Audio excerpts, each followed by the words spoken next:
قال الله تبارك وتعالى لقد كان لكم في رسول الله أسوة حسنة لمن كان يرجو الله واليوم الآخر ومن يتولى فإن الله هو الغني الحميد. وقال النبي صلى الله عليه وسلم إنما بعثت لأتمم مكارم الأخلاق أو كما قال عليه الصلاة والسلام.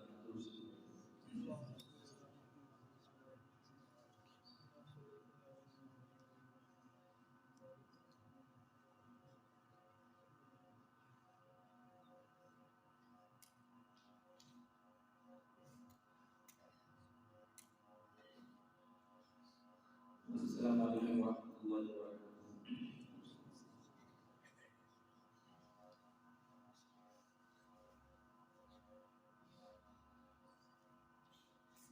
سن 6 نبوی میں آپ صلی اللہ علیہ وسلم کو نبوت ملے، یعنی 6 سال ہوئے تھے. کہ 5 نبوی میں مسلمان ہجرت حبشہ کر کے چلے گئے. 6 نبوی میں 1 سال بعد دوبارہ 81 مرد اور 18 عورتیں اور بچے ہجرت کر کے حبشہ چلے گئے. اب مشرکین مکہ نے یہ دیکھا کہ مسلمان آرام سکون سے زندگی گزار رہے ہیں، جو جانے والے ہیں وہ سارے چلے گئے. اب پیچھے مکہ کے اندر جو لوگ رہ گئے ان کے ساتھ ایسا معاملہ کیا جائے، ایسے سخت حالات بنا دیے جائیں، ایسی بھی صورتحال بنا دی جائے کہ ان کا جینا دو بھر کر دیا جائے. مکہ کے اندر ان کے لیے رہنا زمین کو گرم کر دیا. چنانچہ ندبہ کے اندر مشرکین کا اکٹھ ہوا، جوڑ ہوا اور یہ فیصلہ طے پایا کہ سارے مسلمان جو محمد عربی صلی اللہ علیہ وسلم کے ساتھ ہیں کا کلمہ پڑھتے ہیں، ان سب کا سوشل بائیکاٹ کیا جائے، ان کے ساتھ خرید و فروخت ختم کر دی جائے. یہ اپنا مال تجارت باہر لے کر جائیں تو کوئی نہ خریدے، ان کو باہر جاری نہ دیا جائے، اور باہر سے اگر کوئی بیچنے کے لیے آئے تو ان کو خریدنے نہ دیا جائے. بنو مطلب آپ صلی اللہ علیہ وسلم کے دادا کی جتنی اولاد ہے ان سب کا سوشل بائیکاٹ کیا جائے قریش میں سے. یہ ایک ایسا اندوہناک، ایک ایسا ظلم و تشدد تھا جس کی آج کی دنیا میں نظیر پیش کرنا مشکل ہے. تو چنانچہ مسلمانوں کو شاہ ابی طالب ایک گھاٹی تھی، 2 پہاڑیوں کے درمیان ایک درہ نما جگہ تھی، وہاں پر بند کر دیا گیا کہ مسلمانوں کے ساتھ کسی قسم کا کوئی لین دین، کوئی شادی، کوئی تعلقات، کوئی تجارت ان کے ساتھ نہیں ہوگی. اور ایک تحریر لکھ کر کے خانہ کعبہ کے اندر لٹکا دی گئی، معلق کر دی گئی. اور وہ تحریر میں یہ لکھا تھا کہ ہم قریش نے، ہم سرداران مکہ نے مسلمانوں کے خلاف سوشل بائیکاٹ کیا ہے. اب اس سوشل بائیکاٹ کا اصل مقصد تو مسلمان تھے جو کلمہ پڑھنے والے تھے، لیکن یہاں آ کر کے عصبیت کی رگ پھڑکی ہے، یہاں قریشیوں کی رگ پھڑکی ہے. جنہوں نے کلمہ نہیں بھی پڑھا تھا انہوں نے بھی کہا تھا کہ ہم اپنے خاندان کے لوگوں کو یہاں کر موت کے حوالے نہیں کرنا چاہتے. لہذا کچھ کافر لوگ بھی شاہ ابی طالب کے اندر آ گئے اور اپنے قریش قبیلے کے دفاع کے اندر آ گئے. مشکل وقت کے اندر عصبیت جا گئی، اپنا سرداری نظام جا گیا اور اس گھاٹی کے اندر مسلمانوں کے ساتھ آ کر کے کھڑے ہو گئے. وہ وہ 3 سال نبوت کا 7واں سال 8واں سال 9واں سال 5 اور 6 میں ہجرت افشا ہوئی ہے 7 نبوی 8 نبوی 10 نبوی نبوت ملے 10 سال یہ 3 سال اس گھڑی کے اندر مسلمان محصور ہو کر رہے باہر سے کوئی ان کو کمک پہنچاتا کوئی راشن پہنچاتا راستے میں ابو جہل کھڑا ہوتا وہ کہتا تھا کہ واپس چلا جاتا اس کا روپ تھے وہ نہیں آنے دیتا تھا پھر بھی اگر کوئی اپنا اثر و رسوم استعمال کرتے ہوئے بچوں کے لیے خوراک پہنچاتا تو اس کو اجازت نہیں تھی کہ مسلمانوں کو خوراک یا رسد پہنچائے آپ یوں اندازہ لگا لیجیے کہ 1400 سال پہلے ایک غزہ برپا تھا بمباری نہیں کر رہے تھے لیکن کھانے پینے کی تمام اشیاء خورد و نوش کی تمام اشیاء ان سے دور کر دی گئی تو پھر 3 سالوں میں انہوں نے کیا کھایا اور کیسے زندگی کے ایام کو کاٹا اور زندگی کا چرخہ کیسے چلا صحابہ کرام کہتے ہیں کہ ہم درختوں کے چھلکے سوکھے چھلکے اتار کر کے ان کو پیستے تھے پھر اس کا ستو بناتے تھے پھر اس میں تھوڑا سا پانی لگا کر کے کھا لیتے تھے ہم کھجور کے پتے کھاتے تھے ٹہنیاں چباتے تھے اور ہم کوئی جانور اگر مر جاتا حلال جانور اس کی کھال مل جاتی تو اس کھال کو پیس کر کے اس کا صفوف اور پاؤڈر بنا کر کے ہم نے 3 سال تک مشرکین مکہ کے ظلم اور استبداد کا مقابلہ کیا کھڑے ہو کر لیکن محمد عربی صلی اللہ علیہ وسلم کے مشن کے ساتھ کھڑے رہے کہ بالکل ایک روپے کا کمپرومائز نہیں ہوگا ان کا مطالبہ یہ تھا کہ محمد صلی اللہ علیہ وسلم کو ہمارے حوالے کریں نعوذ باللہ ہم کو قتل کریں یہ روز کی بات ختم ہو جائے تو خاندان والوں نے کہا اتنا آسان تھوڑی ہے کہ ہم اپنے ایک فرد کو تمہارے حوالے کر دیں اور تم اس کو مار دو یہ بات ایسے ختم نہیں ہوگی تم نے جو کرنا ہے کر لو تو یہ سوشل بائیکاٹ کی نوبت آ گئی نہ کوئی رشتہ دیتا تھا نہ کوئی رشتہ لیتا تھا جانوروں کے لیے خاص جگہ تھی وہاں سے آگے جا نہیں سکتے تھے باہر رکاتا تھا پہلا محاسبہ اس طرح سے مسلمانوں نے 3 سال اس گھاٹی کے اندر گزارے اب اس گھاٹی کے اندر حضرت محمد مصطفیٰ صلی اللہ علیہ وسلم موجود ہیں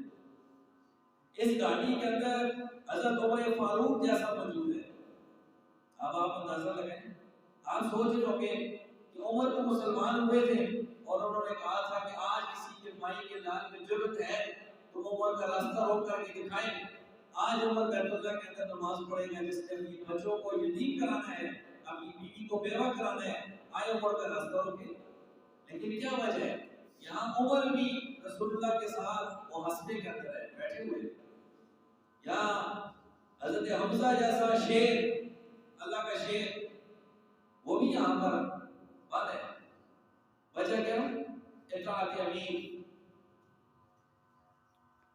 نبی کا حکم ہے امیر کی اطاعت ہے صبر کرو یہ جتنا مرضی ظلم کرے ایک دن ظلم ختم ہوگا غفور ہوگا اور انصاف کا بول والا ہوگا توحید کا بول والا ہوگا اللہ کی دھرتی پر یہ جو بت پرستی ہے یہ اپنے انجام کو پہنچے گی آخری سانسیں لیتے ظلم جب بڑھتا ہے تو مٹ جاتا ہے ظلم جب بڑھتا ہے تو مٹ جاتا ہے 3 سال مسلمانوں نے شب ابی طالب کی گھاٹی کے اندر یوں ہی گزار دیے میں اور آپ ذرا اپنا محاسبہ کریں سیرت کے اس پہلو کو سامنے رکھتے ہوئے کیا میں نے یا آپ نے میرے بچوں نے یا آپ کے بچوں نے کبھی پردے چھپائے کیا میں نے اور آپ کے بچوں نے کیا میں نے اور آپ نے کبھی سوکھی ہوئی کھال کو پیس کر کے ثبوت بنا کر کے پاؤڈر بنا کر کے پانی کے ساتھ اس کو پھینکا ہے کیا میرے اور آپ کے خاندان کو کبھی اتنی اذیت دی گئی ہے دین کی وجہ سے تکلیفیں دی گئی ہیں کہ ایک گھاٹی کے اندر ہم سب کو بند کر دیا جائے اور کہا جائے کہ کلمہ نہ پڑھو اور رسول اللہ کی بات نہ کرو عزیز نوجوانوں بزرگوں اور بھائیوں دعوت فکر ہے کہ اسلام پر جب آپ نے چلنا ہے تو اپنے آپ کو انگاروں پر چلنے کے لیے تیار رکھیں اسلام کے دامن سے آپ وابستگی کا اظہار کرتے ہیں تو پھر قربانی کے لیے بھی تیار رہیں۔ یہ نہیں ہو سکتا کہ آپ کہیں کہ میں مسلمان ہوں، میں مومن ہوں، اور ذرا سر میں درد ہوا اور تکالیف اور جلد اور فضل شروع ہو جائے کہ میں ہی اللہ کو ملا تھا، نعوذ باللہ، میرے ہی گھر مصیبت آنی تھی، نعوذ باللہ۔ یہ شاہ ابی طالب کا پیغام اس گھاٹی میں محصور مسلمانوں کا اور پیغمبر اسلام کا پیغام آج کے مسلمانوں کے نام ہے۔ اسلام کے مزے سب نے لکھے ہیں، اسلام کے نام پر بہت کچھ ہے، لیکن جب اسلام کے نام پر قربانی کی ضرورت پڑے، خون کا قطرہ بہانا پڑے، تو پھر سب سے پہلے کھڑے ہوئے نظر آنے چاہیے۔ نظر آئیں گے انشاءاللہ؟ نظر آئیں گے نا؟ شاہ ابی طالب کا پیغام اس گھاٹی کے اندر سے رسول اللہ صلی اللہ علیہ وسلم نے اس گھاٹی کے اندر 3 سال تک، 3 دن نہیں، 3 مہینے بھی نہیں، 3 سال تک مشرکین کے بائیکاٹ کا آپ صلی اللہ علیہ وسلم نے سامنا کیا ہے۔ میرے اور آپ کا دشمن ہمیں بائیکاٹ پر نہیں لایا، میرے اور آپ کے دشمن نے ہمیں درد نہیں کیا، میرے اور آپ کے دشمن نے ہمیں کبھی اتنا اکسایا نہیں کہ ہم کسی پہاڑی اور درے کے اندر جا کر بیٹھ جائیں۔ الحمدللہ، الحمدللہ اسلام کے دامن سے وابستہ ہوئے ہیں، اسلام کے قلعے میں داخل ہوئے ہیں، اللہ تعالیٰ نے سرفرازیاں عطا فرمائی ہیں، بلندیاں عطا فرمائی ہیں، فخر عطا فرمایا ہے، اللہ تعالیٰ نے بلندیاں نصیب فرمائی ہیں، لیکن حالات نہیں آئے، اور اگر حالات آ بھی جائیں تو شاہ ابی طالب کی گھاٹی کو اپنے سامنے رکھیے، رسول اللہ صلی اللہ علیہ وسلم کی دختر حضرت فاطمہ رضی اللہ تعالیٰ عنہا کو بھی سامنے رکھیے، وہ اس گھاٹی میں رسول اللہ کے ساتھ رہی۔ کیا میری اور آپ کی بچے نے اتنی تکلیفیں اٹھائی اپنے باپ کے ساتھ؟ یہ سیرت کا ایک ایسا پہلو ہے جہاں پر آ کر انسان جو ہے نا وہ پریشان ہو جاتا ہے کہ اپنے ہی لوگوں میں، اپنے ہی خاندان کے لوگوں نے اتنا ظلم کر دیا اور روکنے والا کوئی نہیں ہے۔ 3 سال کوئی معمولی عرصہ تھوڑا ہے، اس عرصے کے اندر مسلمانوں نے بائیکاٹ کو ٹھیک طور پر مقابلہ کیا۔ تم بائیکاٹ کرتے ہو کرو، رشتے نہیں دیتے ہو نہ دو، مال تجارت نہیں دیتے ہو نہ دو، ہمارا تجارت کا مال باہر نہیں جانے دیتے ہو نہ دو، لیکن یہ بات نہیں ہو سکتی لا الہ الا اللہ محمد رسول اللہ جب ہم نے پڑھ لیا ہے، اب ہمارے روح کے اندر، ہمارے جسم کے گوشت کے اندر، پوست کے اندر یہ کلمہ سرائر کا چکا ہے، اب یہ اندھیرے سے نہیں نکلے گا۔ آپ اس کو آگ کے دروں پر ہمیں لٹا دیں، آپ ہماری آنکھیں پھوڑ دیں، آپ ہماری قوت سماع چھین لیں، آپ ہمارے جسم کا بال نوچ لیں، لیکن ایک منٹ کے لیے کبھی سوچنا بھی نہ کہ ہم اسلام کے وابستگی کو چھوڑ دیں گے اور اس مشن کا اظہار کرنا چھوڑ دیں گے۔ یہ بات میرے اور آپ کے لیے اور آج کل کے نوجوانوں کے لیے پیغام ہے۔ ارادہ ہے انشاءاللہ؟ 3 سال گزر گئے، محاسبہ جاری ہے، بائیکاٹ جاری ہے، مسلمان کرب والا کو ٹینشن۔ اب کافروں میں سے کچھ بازمین لوگ جو تھے انسانیت کا درد رکھنے والے، انہوں نے آہستہ آہستہ آوازیں اٹھانی شروع کر دی۔ یہ کیا طریقہ ہے کہ ہم کھا رہے ہیں، ہمارے بچے شادیاں کر رہے ہیں، ہم آرام سے سو رہے ہیں، اور ہمارے خاندان کے لوگ بے آسرا پڑے ہوئے ہیں، اور ہم نے خود ان کو دھکیل دیے ایک وادی کے اندر۔ یہ ظلم کا نظام ہم نہیں مانتے۔ ایک نے آواز اٹھائی، اس نے کہا میری ایک آواز سے کیا ہوگا، دوسرا اس کے ساتھ تیار ہوا، ابو المختری کھڑا ہو گیا، اس نے کہا میں ہوں تو کفر کا سرمنہ ہوں، لیکن اس معاملے میں بھی ابو جہل کی بات نہیں مانتا ہوں، لوگوں اٹھو اور اپنی آواز کو بلند کرو، لوگوں اٹھو اور اپنی آواز کو بلند کرو۔ کہا اس کی ترتیب کیا ہوگی؟ 4-5 لوگ اکٹھے ہو گئے اور انہوں نے کہا کہ میں بیت اللہ کا طواف کروں گا، طواف کرنے کے بعد ابو جہل کو مخاطب کر کے کہوں گا ابو جہل بس تیرا ظلم بہت ہو چکا، بس کر تیری، ہم نے بہت ظلم و تشدد دیکھ لیا، ہمارے خاندان کے لوگ بے آسرا پڑے ہوئے ہیں۔ کہا کیا چاہتے ہو؟ ہم چاہتے ہیں کہ مسلمانوں کا بائیکاٹ ختم کیا جائے، ان کو کھانے پینے کی اشیاء پہنچائی جائے، ان کے ساتھ تجارتی تعلقات معمول بنائے جائیں، ان کی چیزوں کو خرید و فروخت کی اجازت ہونی چاہیے، عائشہ منڈیوں تک ان کو بھی رسائی ہونی چاہیے، شادی بیاہ کے ساتھ ہونے چاہیے، رشتے تعلقات ہونے چاہیے، یہ معاملہ ختم ہونا چاہیے۔ جناب ابو طالب رسول اللہ کے چچا 3 سال تک اس گاڑی کے اندر آپ کے ساتھ رہے، ایسے چچا بالکل ساتھ کھڑے رہے، کیونکہ عبداللہ ان کے حوالے کر دیے گئے۔ اب سیرت کے وہ پہلے والے جب عبداللہ 20-22 سال کی عمر میں دعوے مفارقت دے کر چلے گئے رسول اللہ کو عبداللہ، تو پھر دادا نے پرورش کی، پھر چاچا نے پرورش کی، ابو طالب کی سرپرستی ابھی تک آپ کے ساتھ ہے۔ اللہ کے نبی صلی اللہ علیہ وسلم پر نہیں آ گئی، ادھر کافر 5-6 اکٹھے ہوئے، انہوں نے شور و غوغا کیا اور بیت اللہ کے طواف کے بعد اونچی آواز سے آوازیں بلند کرنی شروع کر دی۔ یہ چیز ہے کہ جب ظلم ہو جائے تو کافر بھی بلند ہوتے ہیں۔ اب غزہ کے اندر جتنا ظلم ہوا، مسلمان کم اور کافر زیادہ بولے۔ فرانس کے اندر اتنے بڑے بڑے مظاہرے ہوئے جتنے مسلمانوں نے کبھی سوچے نہیں ہوں گے۔ غیر مسلموں نے مسلمانوں کی حمایت کے اندر کھڑے ہو کر کے بات کی اور کہا کہ یہ غیر انسانی سلوک ہے کہ آپ ایک پٹی کے اندر لوگوں کو بند کر کے مارے ہو، یہ ظلم ہے۔ یہی بات مشرکین مکہ میں سے جس کا زمین جاگا تھا، انہوں نے رسول اللہ صلی اللہ علیہ وسلم کی حمایت کو بات کی۔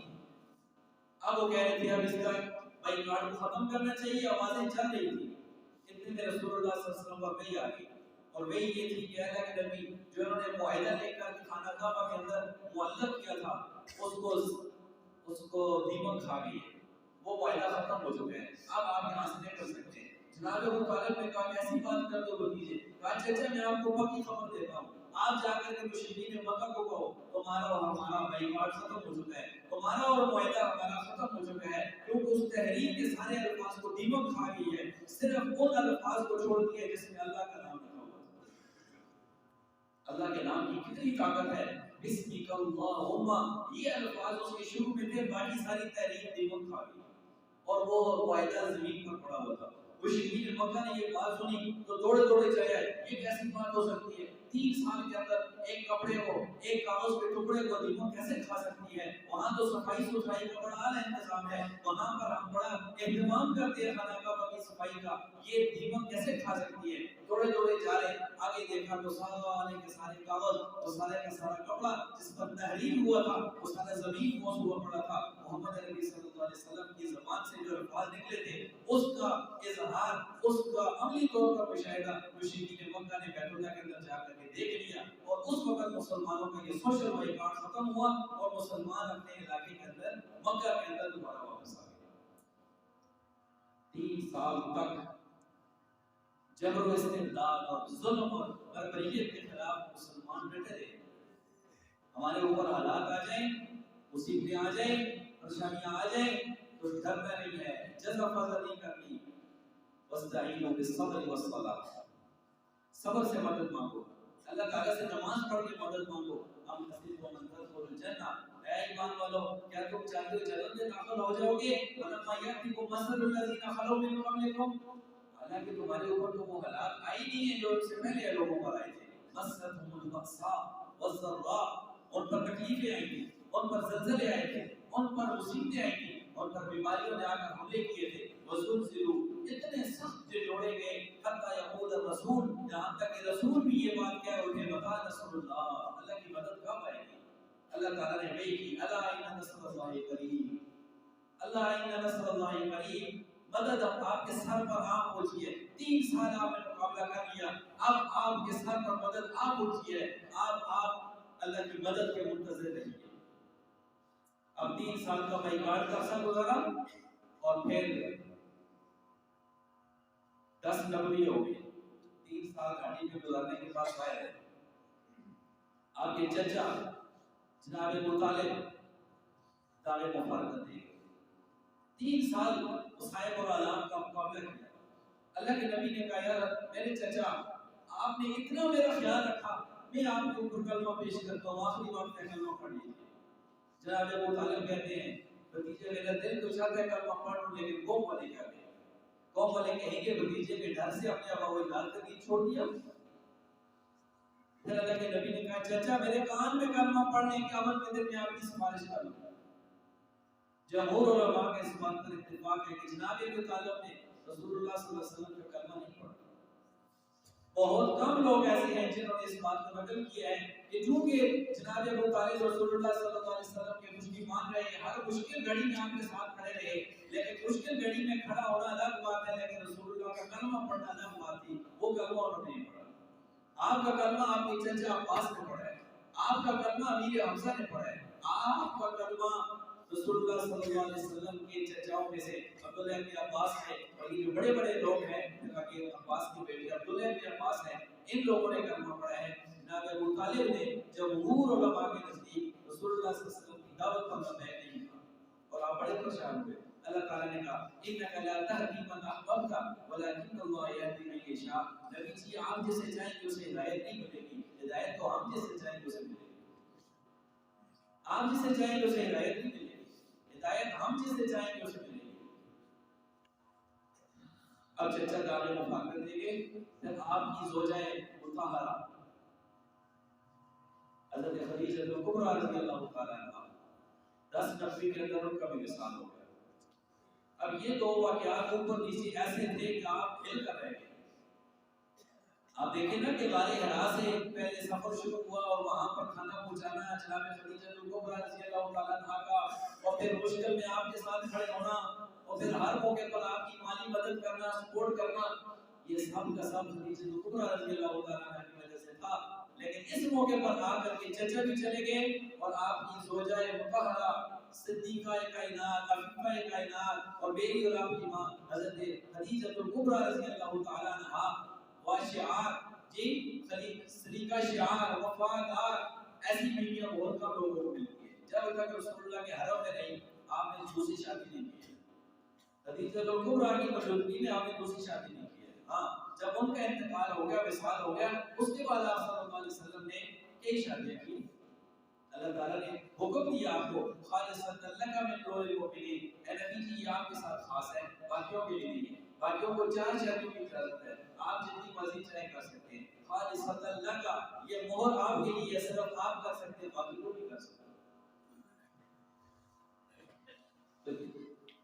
6 نبی کے اندر شام ابی طالب گھاٹی کے اندر مسلمانوں کو محصور کیا گیا, ظلم اور تشدد کیا گیا, مسلمانوں کا راستہ روکا گیا.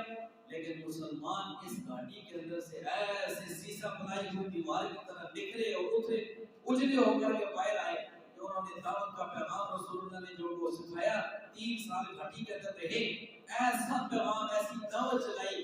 الحمدللہ کچھ ہی عرصے کے اندر مسلمانوں کی تعداد بڑھنی شروع ہو گئی. اب ظلم آخری سانسیں لے چکا تھا, یہ آخری ظلم تھا جو انہوں نے شاہ کے ابی طالب کے اندر مسلمانوں کو کیا. اب حج کا سیزن شروع ہوا, 11 نبی کو, 12 نبی کو, 13 نبی کو, مکے کے 13 سال یہاں پورے ہوئے. اب حج کے لیے لوگ آ رہے, رسول اللہ کو دعوت دے رہے, قافلے آ رہے, رسول اللہ کو دعوت دے رہے. وہ یہاں سے اسلام سیکھ کر مدینہ منورہ جا رہے. آگے ایک نیا مسجد تیار ہوا, یہاں مسلمانوں کے لیے نیا مرکز قائم ہو رہا, اسلامی خلافت کے لیے ایک زمین تیار ہو رہی. یہ 3 سال مسلمانوں نے اتنی دعوت دی, گھاٹیوں کے اندر چھپ چھپ کر کے, مینا کی وادیوں کے اندر چھپ چھپ کر کے, کافروں سے چھپ چھپ کر کے لوگوں سے ملاقاتیں کرتے تھے اور رسول اللہ صلی اللہ علیہ وسلم کی دعوت اور مشن پہنچا رہے تھے, حج کے طریقے سکھا رہے تھے لوگوں کو. اور لوگ چھپ چھپ کر کے گھاٹیوں کے پیچھے آ کر کے رسول اللہ صلی اللہ علیہ وسلم کی بات کو سنتے تھے. کافر کہتے تھے رسول کی بات کو نہ ماننا, محمد کی بات کو نہ سننا, محمد کی بات سنو گے اپنے ابا و اجداد کے دین سے ہاتھ دھو بیٹھو گے. کچھ آتے تھے اپنے کانوں کے اندر رویاں ڈال کر کے آتے تھے, لیکن جب قریب آتے تھے محمد مصطفیٰ کا قرآن سنتے تھے, ان کی زندگی کی کایا بدل جاتی تھی, ان کی تقدیریں سنور جاتی تھی. جی ایسے اللہ کے نبی صلی اللہ علیہ وسلم نے تعلیم کی. اور مکہ کی جو 13 سال ہیں, 13 نبوی, اب ہجرت والا سال اس سے آگے شروع ہوگا. یہ 13 سال مکے کے اندر رسول اللہ صلی اللہ علیہ وسلم نے اسی طرح سے تبلیغ کی, محنت کی. اس عرصے میں جو آپ کے ہاتھ آئے نا جی, جوان مردوں میں سے, جلی اور بہادروں میں سے, وہ 2 گرے آئے, 6 نبی اور ساتھ میں حضرت امیر حمزہ اور حضرت عمر فاروق رضی اللہ تعالیٰ عنہ سب کے ان کی جرأت اور بہادری. میں کہ عمر آپ جس راستے سے جاتے ہیں شیطان راستہ چھوڑ دیتا ہے, آپ جس راستے سے جاتے ہیں شیطان راستہ چھوڑ دیتا ہے. عمر کتنی نیکیاں عمر کی. امی عائشہ صدیقہ پوچھتی ہیں یا رسول اللہ چاندنی رات ہے, ستارے جگمگا رہے ہیں, بتائیے کوئی شخص ایسا ہے جس کی ستاروں کے مانند نیکیاں ہوں؟ کہا ہاں ایک شخص ہے جس کی نیکیاں ان ستاروں سے بھی زیادہ ہے. اب حضرت عائشہ کے دل میں تھا کہ میرے باپ ابو بکر کا نام لیا جائے. ہاں وہ ایک شخص ہے جس کی نیکیاں اس سے بھی زیادہ ہے. میں کہ وہ عمر ہے. وہ کون ہے؟ عمر ہے. میں کہ عمر کی ساری زندگی کی نیکیاں ایک طرف, ابو بکر کی ایک غار کی نیکیاں ایک طرف, عمر کی عمر بھر کی نیکیاں ایک طرف. اور صدیق اکبر کی ایک غار کی جو رات مزار والی رات ہے، غار والی رات ہے، اور قیامت کی صبح تک جو مزار کے اندر آپ کو سنایا ہے، آپ کو صحبت دی ہے، یہ الگ ہے۔ پھر فرمایا لوگوں، میں نے سارے لوگوں کے احسان کا بدلہ چکا دیا ہے، سوائے ابو بکر کے، سوائے ابو بکر کے، سوائے ابو بکر کے، ان کے احسانات کا بدلہ کوئی نہیں چکا سکتا۔ ایسی ہستی تھی جناب محمد صدیق رضی اللہ تعالیٰ عنہ، غار میں بھی آپ کے ساتھ تھے، مزار میں بھی آپ کے ساتھ تھے، سفر میں بھی آپ کے ساتھ تھے، حضر میں بھی آپ کے ساتھ تھے، پریشانیوں میں بھی آپ کے ساتھ تھے۔ ہر موقع پر اگر آپ کو آپ کے ساتھ کھڑا کوئی نظر آیا تو وہ حضرت محمد صدیق رضی اللہ تعالیٰ عنہ۔ تو 22 جمادی ثانی کے حوالے سے حضرت ابوبکر صدیق رضی اللہ تعالیٰ عنہ کی وفات کا بھی دن ہے۔ نوجوان نسل کو معلوم ہونا چاہیے کہ ہمارے جو خلیفہ راشد ہیں، ہمارے جو چمکتے دمکتے ستارے ہیں، جن کی ہدایت و پیروی کا ہمیں حکم دیا گیا، وہ جناب ابوبکر صدیق رضی اللہ تعالیٰ عنہ ہی ہیں۔ ان کی وفات 22 جمادی ثانی کو ہوئی ہے۔ اللہ تعالیٰ ان کو غریق رحمت فرمائے، اللہ تعالیٰ ان کی قبر پر کروڑوں رحمتیں نازل فرمائے۔ قدسیوں کی جماعت صبح و شام آ کر کے درود و سلام کی گالیاں پیش کرتی ہے رسول اللہ کے روزے پر، اسی روزے کے اندر جناب عمر فاروق، جناب ابوبکر صدیق رضی اللہ تعالیٰ عنہ ساتھ سوئے ہوئے۔ اللہ تعالیٰ ان پاک تین ہستیوں کو اعلیٰ سے اعلیٰ درجات نصیب فرمائے۔ ایک عام گزارش ہے اپنے علاقائی حوالے سے، وہ مانگ یونیورسٹی کے اندر گزشتہ 3-4 دن سے ایک تناؤ کی کیفیت ہے، اور پورا ضلع خاص طور پر مذہبی حلقوں کے اندر ایک بے چینی پائی جا رہی ہے۔ یہ ایک تعلیم کا ادارہ ہے، ہمارے لیے قابل فخر ادارہ ہے، یہاں تعلیم ہونی چاہیے، تقریب نہیں ہونی چاہیے۔ تعلیم کے نام پر، کلچر کے نام پر کنسرٹ کرنا اور ہمارے علاقے کی بچیوں اور بچوں کو ورگلانا اور ان سے حیا کا زیور چھیننا، یہ کسی طور پر بھی قابل قبول نہیں ہے۔ مقامی افراد کو چاہیے کہ اس پر آواز اٹھائیں، اس کے خلاف ایک کمیٹی بنائیں، اس کے اندر سیاسی لوگ بھی ہوں، سماجی لوگ بھی ہوں، تعلیمی لوگ بھی ہوں۔ ہمارے علاقوں کا یہ رخ نہیں ہے، ہمارے علاقے پاک صاف علاقے، یہاں ایسی گندگی اور غلاظتیں نہیں ہیں۔ تو جس طرح سے کنسرٹ کے اندر، جس طرح سے خبروں کے اندر آ رہا ہے، اور یہاں پر طلباء تنظیموں نے معاہدہ بھی کیا ان کے ساتھ، اور انہوں نے اس کی معاہدے کی خلاف ورزی کی ہے، اور رات دیر تک اتنی اونچی آواز سے میوزک کنسرٹ ہوتا ہے کہ ارد گرد کے لوگوں کی زندگیاں جیلن ہو جاتی ہیں۔